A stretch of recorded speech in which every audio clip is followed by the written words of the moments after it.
Most of the time, the truth is not hiding. We are. This is You're Probably Right, a podcast about relationships, responsibility, and the stories we tell ourselves when reality gets uncomfortable. I'm Michael Charles Murray. Let's get into it.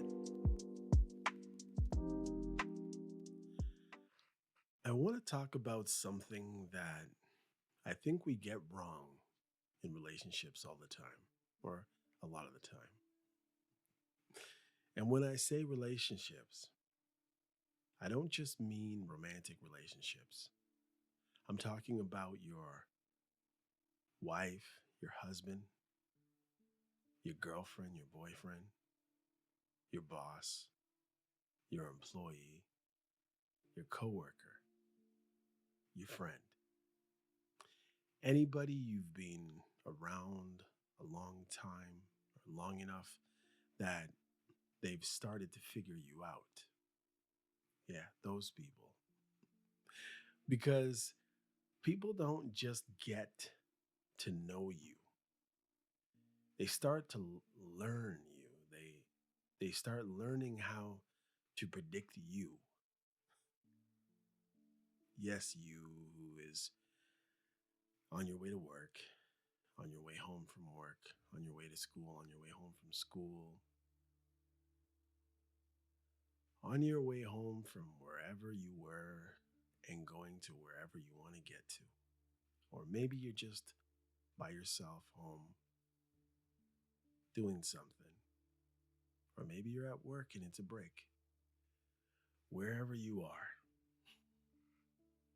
And I think those are two different things as I get back to what I was saying in the first place. Knowing somebody is one thing. Predicting what they're going to do every time you do something is something totally different. You see, people learn things like if I get upset, they'll come closer. If I pull away, they'll ask, what's wrong? If I stop talking, they'll start talking more. If I have a problem, they'll try to fix it. If I need somebody to stay late, they'll stay. If I don't finish something, they'll pick it up. If I become cold, they'll try to make things right. If I come back and become warm again, they'll open the door. And eventually, those things stop feeling like individual decisions. They become a part of the relationship. That's what I'm interested in. Not how do I manipulate somebody, not how do I make somebody chase me, not how do I make somebody jealous. I'm talking about what happens when somebody believes they know exactly how you operate in relation to them. And then one day, that understanding starts becoming less reliable. That's what I'm calling the Rational Prediction Reset, RPR. Now, I want to be careful. I'm not saying I discovered some brand new psychological law. Predictions, or prediction error, I should say, exists, obviously. Expectancy violation exists. And of course, reciprocity exists. People forming mental models of each other exist. Psychologists have been looking at pieces of this stuff for years. What I'm doing is putting some of those pieces together and asking a different question. What happens when a relationship has been running on a certain set of expectations for a long time, and then those expectations Stop predicting the person. Sorry. Stop predicting the person as accurately as they used to. That's where I think this that's where I think this gets interesting anyway. And before somebody says it, yes, this can sound like red pill. It isn't. I don't know why this thing is like something's happening with my headphones. Sorry, guys. Somebody else is going to say it sounds like blue pill. It isn't either. And then, of course, somebody's going to say, well, here is the green pill. Fine. We'll get to that too. But I think all three of them miss. Well, they missed the point for sure. They're missing something. Let's start with the blue pill. And I'm not pretending blue pill is some official psychological school. I'm using the internet meaning. The basic idea is be good, be loyal, be patient, be available, be loving, show up, communicate, right? Keep showing people your value. Eventually, they'll recognize it. And there's something very honorable about that. I don't have a problem with kindness. I don't have a problem with loyalty. I don't have a problem with showing up. But there's a problem, of course. Human beings adapt. Something can be valuable and eventually become expected over time. I've seen it, trust me. Let's take let's take it home. You make coffee for your spouse every morning or your whatever your partner. You make coffee for your partner every morning. The first few times, maybe it's wow, thank you. Years later, it becomes where's the coffee? It doesn't necessarily mean they're horrible. It means people adapt to repeated behavior. Now, go to work. You volunteer to organize something, everybody appreciates it. You do it again, and then again, and then again. 3 years later, nobody asks who should organize it. Everybody just looks at you. This is your thing, right? Why? Because that's what people do. And they just expect that's what you want to do, and they expect to see you do it. So you may think, I'm constantly showing people my value. Meanwhile, somebody else may simply be learning. This is what this person does. I mean, it might be somebody new. That's different. The behavior hasn't become worthless, it's become predictable. And predictable behaviors doesn't it doesn't require a lot of thought. Now red pill looks at the same and says, exactly. That's why you take it away. Oh, you got to disrupt everything, right? Become scarce, stop validating, don't chase, show options, make them jealous, make them wonder, let them see that you can replace them. And here is where red pill thinking gets interesting because it sometimes bumps into real psychology. Scarcity exists, uncertainty exists, comparisons exist, rea- sorry, reactance exists. People absolutely do notice when something they expected is suddenly not there. Think of a chair when it gets pulled out from under you as a joke. Yeah. But the mistake is taking a psychological principle and turning it into a control technique. because now your behavior is still being controlled by the other person. You might not want to admit it.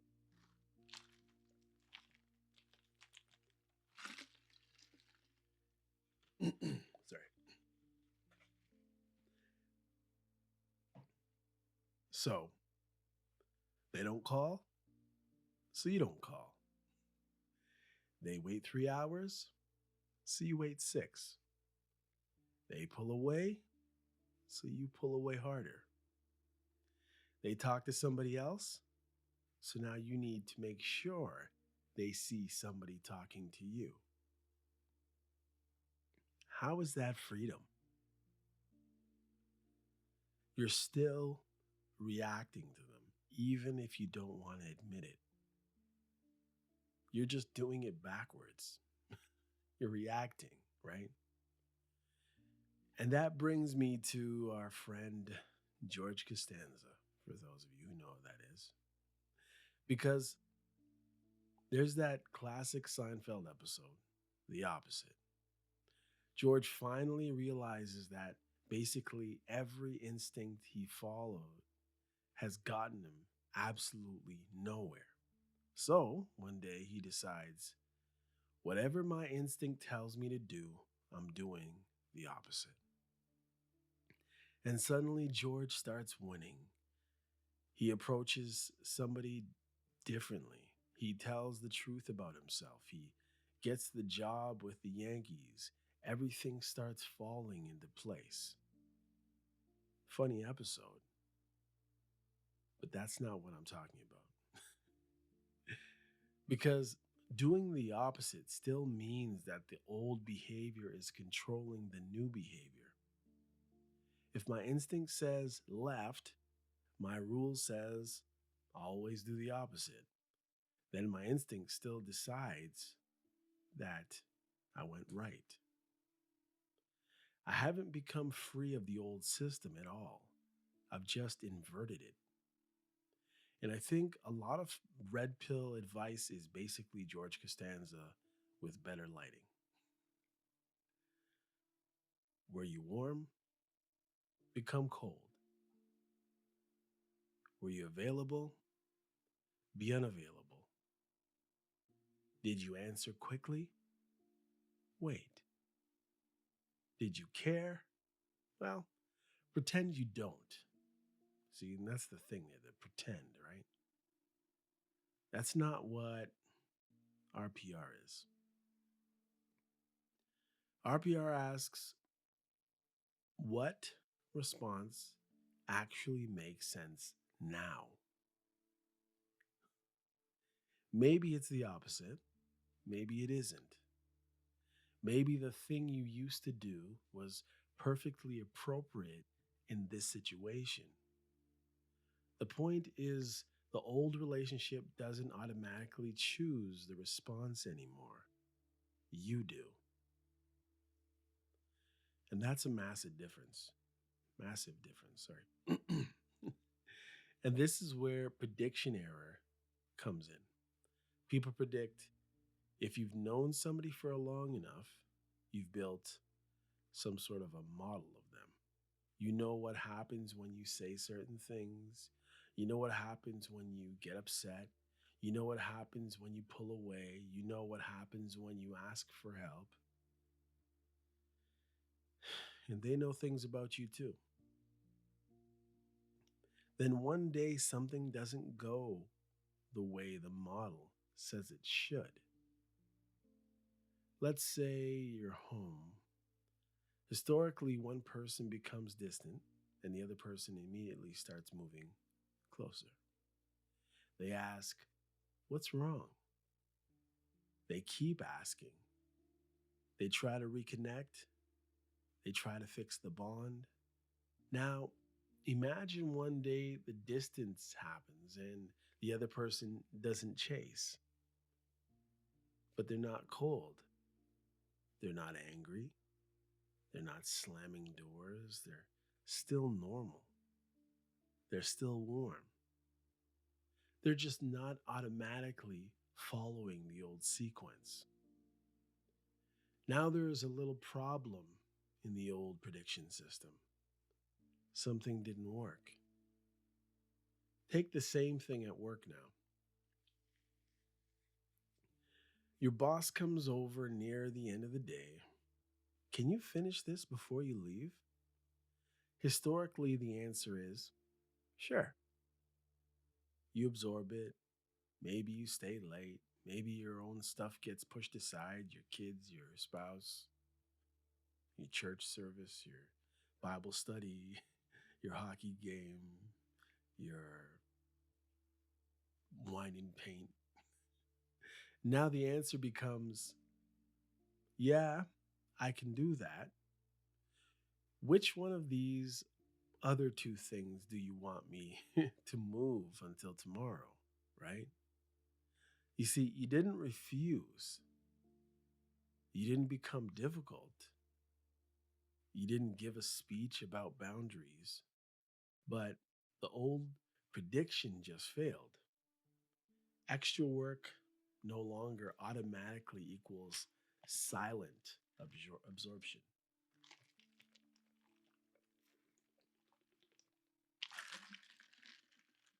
Sorry, guys. Got this ice in my throat. That's prediction error. And here's another thing: one prediction error means almost nothing. If your partner acts differently once, maybe they had a bad day. If your employee says no once, maybe they're busy. If your girlfriend doesn't call once, maybe maybe their phone died. If your boss behaves differently once, maybe they're in a good mood, right? One event is easy to explain away. A reset now takes repetition. First, it's that's strange. Then, they've been doing this lately. Then, okay, something has changed. And eventually, my old understanding of how this relationship works doesn't explain what I'm seeing anymore. And that's the reset. The unexpected event isn't the reset. The prediction error isn't the reset. The reset is when the relationship model itself has actually been revised. Sorry. And this is where the whole thing about always keeping them guessing comes in. I know that phrase can sound manipulative, so I want to define it properly. I don't mean randomly confuse people like the dude when he's boxing, was it Hank in Me, Myself, and Irene? If you've seen that movie, a lot of swearing.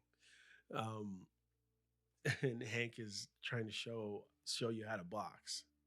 Somebody else showed us the other day Orlando Brown in his boxing match against Ray J. If you ever saw anything about that, pretty funny. Okay. Anyhow, so as I said, I don't mean randomly confuse people. I don't mean lie. I don't mean disappear. I don't mean purposely take longer to answer somebody. I don't mean make your spouse jealous. I don't mean make somebody at work nervous about where they stand. That's childish. What I mean is don't always or don't allow another person to know you so mechanically that they can press a relational button and now know exactly what the response that they're going to get. That's different. Let's go back home again. Somebody says, "You seem different." Maybe you are. You don't necessarily need to sit down and explain every conclusion you've reached for the last 6 months. Maybe you say, "Yeah, I think I've changed some things." And that's enough right now. Same thing at work. Your manager says, "You haven't been taking on as much extra stuff lately." Maybe you say, I'm just being a little more deliberate about my workload. And that's honest. You don't need to give a 20-minute speech about how everybody has been taking advantage of you since the year 2019. You see? Sometimes we explain ourselves so completely that nobody ever has to think about us at all. You see that? Let me say that again. Sometimes we explain ourselves so completely that nobody ever has to think about us at all. And you might say, well, I like to talk.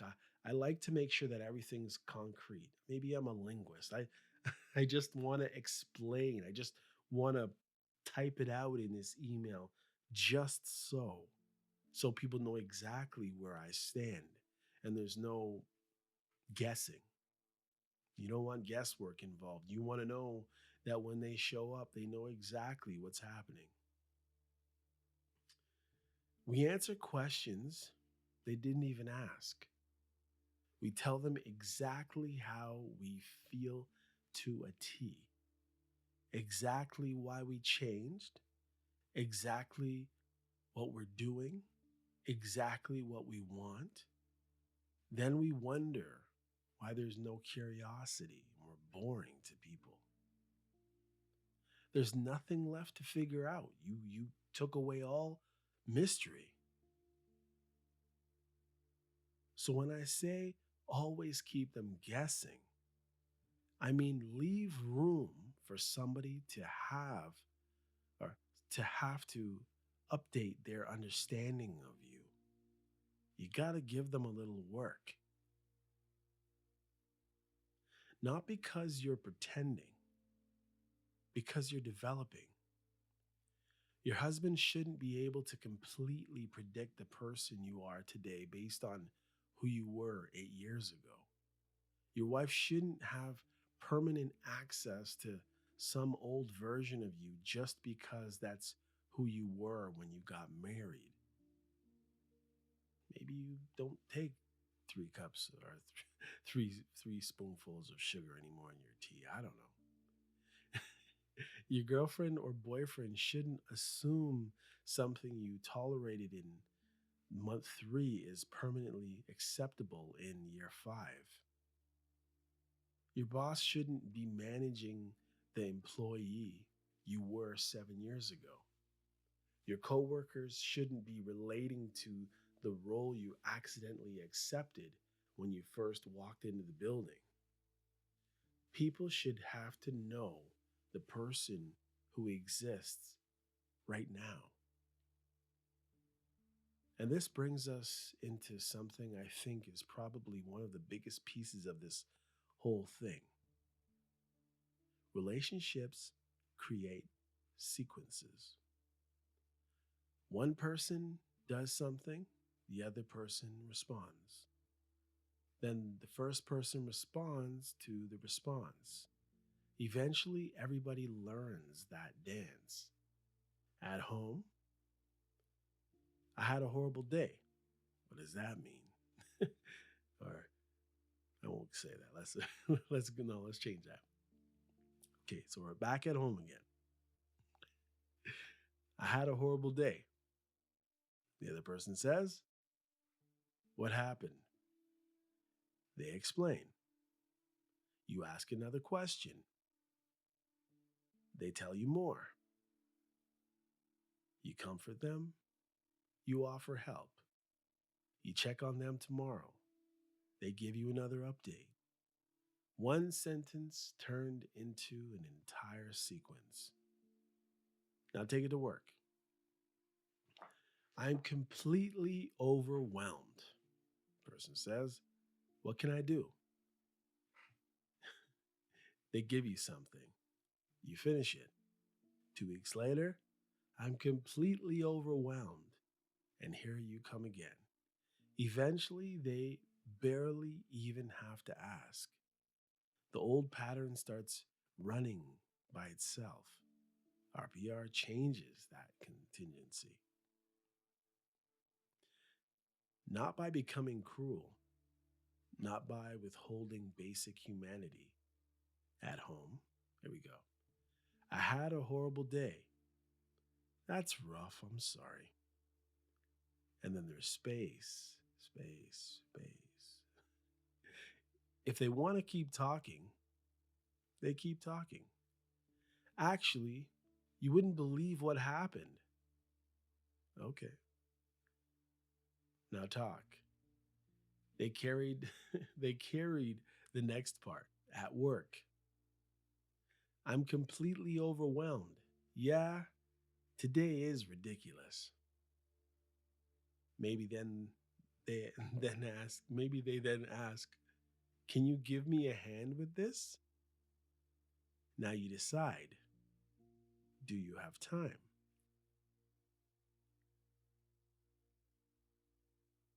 Is it part of your role? Is it reasonable? Would helping create a problem somewhere else, like at home, for instance?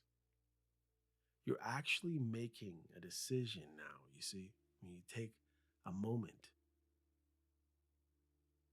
You're not simply, or simping, you're not simply completing a historical sequence.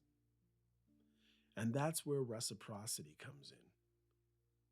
I don't like the red pill phrase, make them invest. It makes people sound like a slot machine. I'm talking about something a lot simpler. Stop doing both parts, or both people's parts. Somebody asks, "What did you do this weekend?" You say, "Actually, something really funny happened." And then you stop. Not dramatic, not with some James Bond stare, not with a Cheshire cat or I just ate the last biscuit out of the cookie jar look. You just stop. Could you do that, you think? Actually, something really funny happened. And then you stop. And not dramatically again. You see, if they want to know what happened, they ask. You answer. Maybe they ask something else. And now there's reciprocal curiosity. But some people don't do that. They answer, they then ask another question, then fill the silence, then ask something else, then change the subject because they don't want the conversation to die actually. Eventually one person is doing most of the relational work. And then later they say, "I feel like I'm more invested." Well, maybe you are.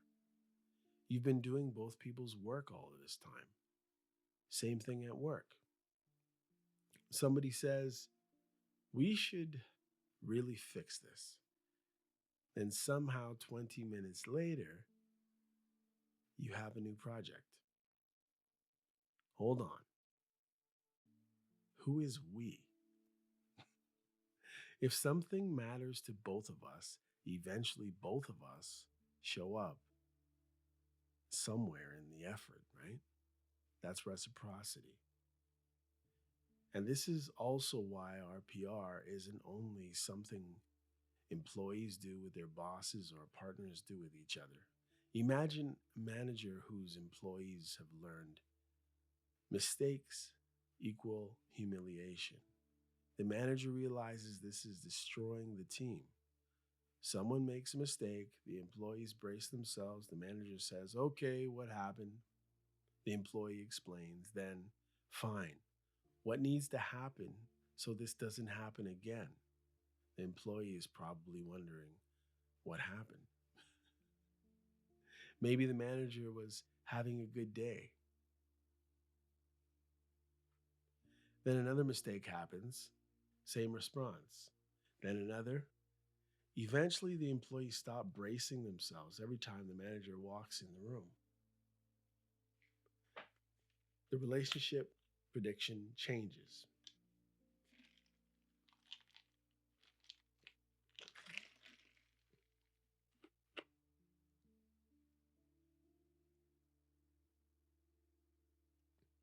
Sorry. Eventually, the employees stop bracing themselves. Every time the manager walks into the room, the relationship prediction changes. That's RPR too. And that's important because it shows that the reset isn't always about less. Sometimes the reset is more warmth, more patience, more honesty. It's different, right? More accountability, less defensiveness, more respect. What defines RPR isn't the direction of the change. And that's probably what threw most people for a loop just now. It's the fact that the old relational prediction stops being accurate and a new one has to be learned. Now let's go back home again. Somebody in a relationship has always been the rescuer.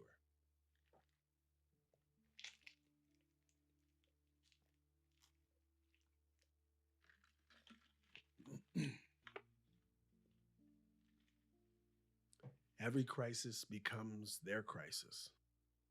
Every bad day becomes their responsibility to make blue skies. Every financial problem becomes something they have to fix. Every emotional storm becomes something they have to calm down. Then they learn something. Caring doesn't automatically mean taking over, right? Caring without carrying. Yeah. So the next crisis happens. They care, they listen, they're supportive, but they don't immediately say, I'll fix it. That can feel very, very strange to the other person because maybe the old relationship contained this unwritten rule. My emergency becomes your assignment. Now it doesn't. And somebody may say, You've changed. Maybe you have. The question isn't whether you change, though. The question is whether the new behavior is healthy, right? Same thing at work. There's always one person everybody relies on. Need somebody to stay? Ask them. Need somebody to cover? Ask them. Need somebody to fix something? Ask them. Need somebody to calm somebody down? Ask them. Need somebody to organize something? Ask them. Everybody loves them. Of course, everybody loves them. Why? They're doing three people's jobs. Then one day, can you stay? I can't tonight. No giant apology, no long explanation proving that they're still a good person or a good employee. They just can't. Leave it. Next week, can you stay or can you take this too? I can, but then this other thing isn't going to get done until Thursday. Which one is more important? Now the workplace has to be reluctant, right? That's not being difficult. That's making the contingency more accurate. And then, and this is where selective responsiveness comes in. Not everybody gets every version of you. That's normal. Your boss doesn't get the same version of you that your spouse gets. Your coworker doesn't get the same emotional access as your best friend. Someone you've been dating for 3 weeks doesn't automatically get the same place in your life as somebody who's demonstrated reliability for 10 years. That's not manipulation, that's calibration. But relationships can become badly calibrated, as I'm sure you know, if you really, really look through your life and all the different little areas and situations and times over time. Sometimes somebody is receiving enormous access while giving you very little. At home, they get partner level support while offering acquaintance level effort at best. At work, they get unlimited help from somebody they rarely help in return. RPR doesn't say cut them off, it says let the amount of responsiveness start matching the relationship that actually exists, not the one you thought should exist by now, not the one you remember at the beginning. No. And this is probably where I disagree with Red Pill thinking the most. Why does everybody have to become cold? Why does everything have to be disrupted? Who decided warmth means weakness? If something is funny, laugh. If your partner looks good, tell them. If your coworker did a great job, say so. If somebody you have a complicated history with is going through something horrible, you can still have compassion. It shouldn't be good for you. Warmth isn't surrender. Actually, warmth can sometimes create more prediction error than hostility. And I could even quote a scripture there, but I won't. Do good to them that despitefully use you, bless them that curse you. Okay, I did. So if somebody hurts you and now you're cold, that explanation is very easy. They're angry. Done. Right. Nobody's guessing there. But imagine your warmth, right? Comfortable, normal. You laugh, you talk, you're not avoiding them, you're not punishing them, but the old relational pattern still isn't coming back. Now the brain has more work to do.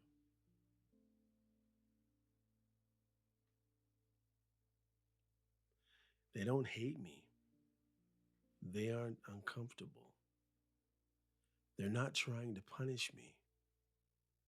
But something is definitely different. That's much more interesting.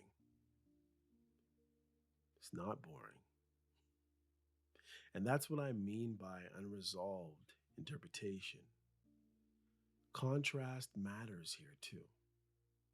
If you become miserable with everybody at home, your partner doesn't need to figure out anything. You're miserable. If you become difficult with someone or with everybody at work, your boss doesn't think your relationship has changed. They think you've become difficult. Simply, this is who you are now. But suppose you're still funny, you're still social, you're still competent, you're still caring, still helpful when helping actually makes sense for you as well. And the only thing that changed is that certain old automatic pattern. You'll know that patterns no longer work in a situation. Then the conclusion can become more specific. Something about this relationship has changed. That's different.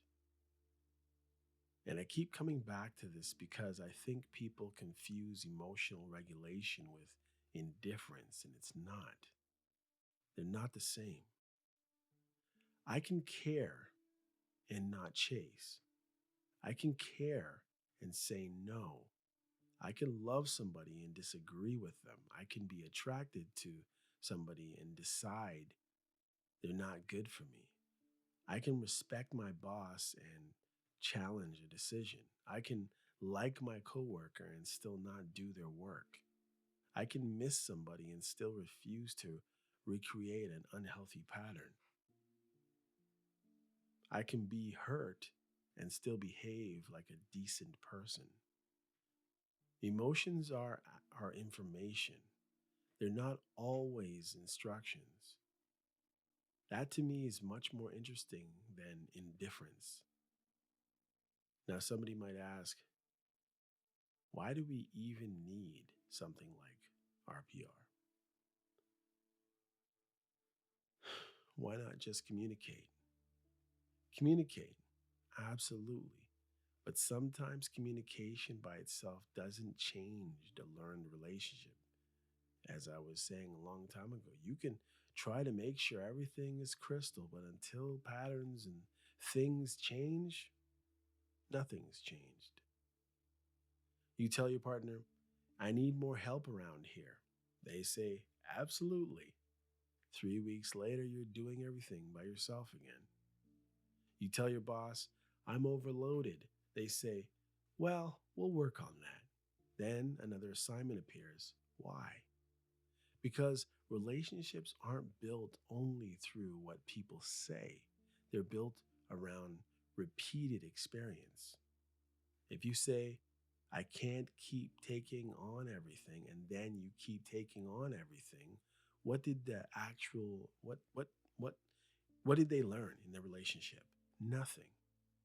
If you tell your partner, I'm not going to chase you every time you shut down, and then the next time they shut down, you chase them through the house, what did the relationship learn?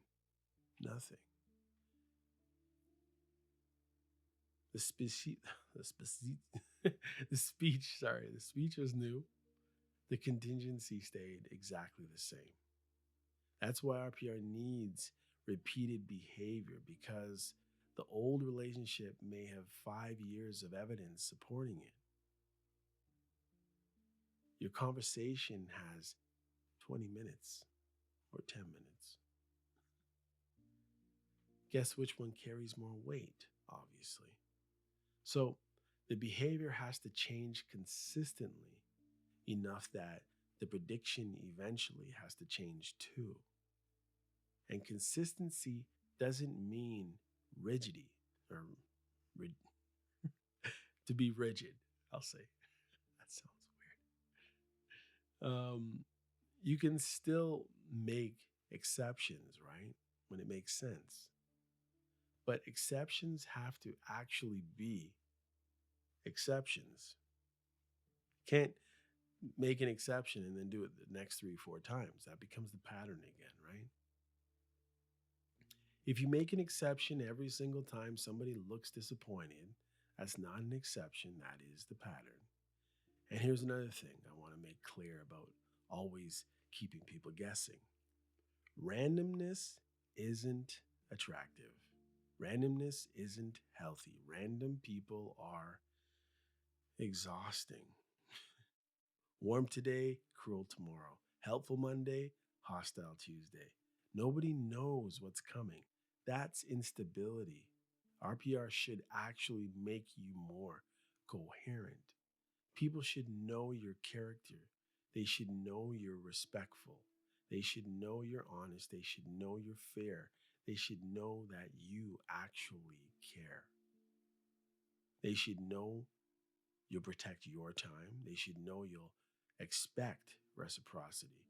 They should know that you're going to respond to the situation that is right there in front of you. So they're not guessing about your values. They're guessing about whether an old relational button still works. And that's completely different. Predictable character, less predictable programming. I think that's probably the cleanest way of saying it, really. Now, what happens after a reset? This is where I'm going to tell, or this is where I'm going to sell, and this is where I'm not going to sell. So I'm going to sell. This is where I'm not going to sell you garbage, put it that way. Maybe the relationship improves. Maybe the marriage becomes healthier. Maybe the girlfriend or boyfriend starts participating more. Maybe your boss develops more respect for you and your workload. Maybe an employee becomes less afraid of their manager. Maybe a friendship becomes more reciprocal. Maybe attraction comes back. Maybe attraction disappears. Maybe the other person hates the new arrangement. It can happen because maybe what they actually liked wasn't you. Maybe what they liked was the predictability of what you provided. And that is information. The reset doesn't guarantee any type of Disney ending. It gives the relationship a chance to reveal what it actually is when one person's automatic behavior is no longer doing all of the work. And that's where I think red pill, blue pill, and green pill finally separate. Blue pill says, keep showing people your value and eventually they'll recognize it. Red pill says, withdraw your value and make them feel the loss. Green pill says, stop performing and act according to your values. RPR says, keep your values, but examine the relational pattern that you repeat or what your repeated behavior has created. It's more on you. Then change the behavior that doesn't represent the relationship you actually want anymore. Not to make somebody chase you, not to punish your boss, not to control your spouse, not to make somebody jealous, not to become mysterious, but because relationships are constantly teaching people how to relate to us. And sometimes we accidentally teach people things we never meant to teach in the first place. I always rescue you. I always initiate. I always absorb it. I always explain myself. I always make the first move. I always forgive without anything changing. I always take the extra assignment. I always fix whatever goes wrong. Then eventually we're angry that the people have learned the lesson that we taught them in the first place. I know that's uncomfortable, but I think it's worth asking. So maybe always keep them guessing means something completely different from what it sounds like. It doesn't mean never let people know how you feel. It doesn't mean never let anyone get comfortable. It doesn't mean always keep one foot out the door. Maybe it means never stop becoming somebody who has to be known in the present. Your wife shouldn't only know the person they married 12 years ago. Your husband shouldn't only know the person you were before everything in your life changed. Your girlfriend shouldn't be dealing with some frozen version of you from 6 months ago. Your boyfriend shouldn't assume that something you accepted at the beginning is permanently acceptable. Your boss shouldn't get to manage the employee you were 7 years ago. Your coworkers shouldn't get to relate to you entirely according to the role you accepted when you first got there. People should occasionally have to learn or have to ask, who are you now? Not because you're becoming a completely different person every 6 months, like a crazy person, but simply because you're alive. You're learning, you're deciding, you're changing, you're becoming more deliberate. And the relationship has to keep meeting the present version of you. The relational prediction reset. People learn us, then learn our patterns. Patterns create predictions. Predictions become expectations, and sometimes expectations start becoming entitlement. Then something changes. The old cue no longer reliable or reliably produces the old response. At first, that creates prediction error.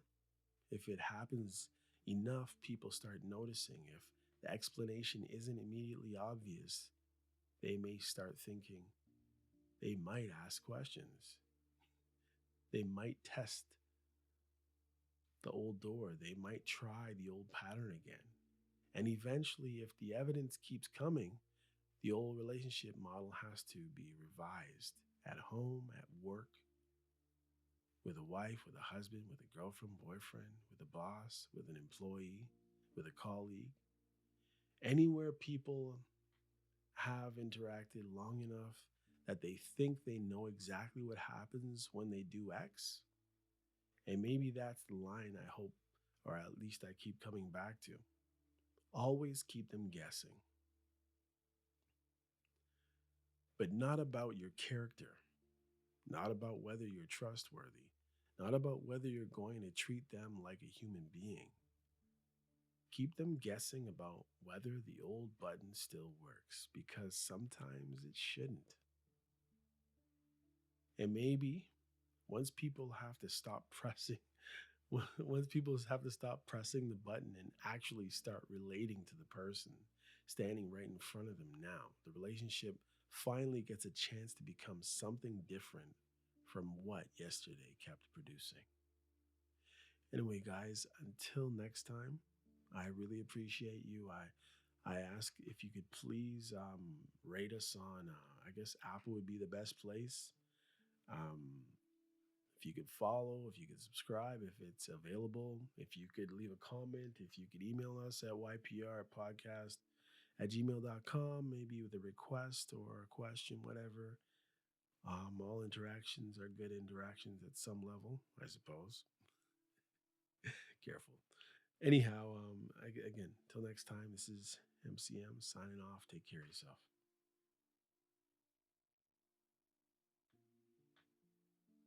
This is You're Probably Right. Entertainment first, everything else is just bonus. Opinions, all ours, sometimes backed by research, but never the final word. There are always exceptions, so take it with a grain of salt and a slight dusting of chili powder.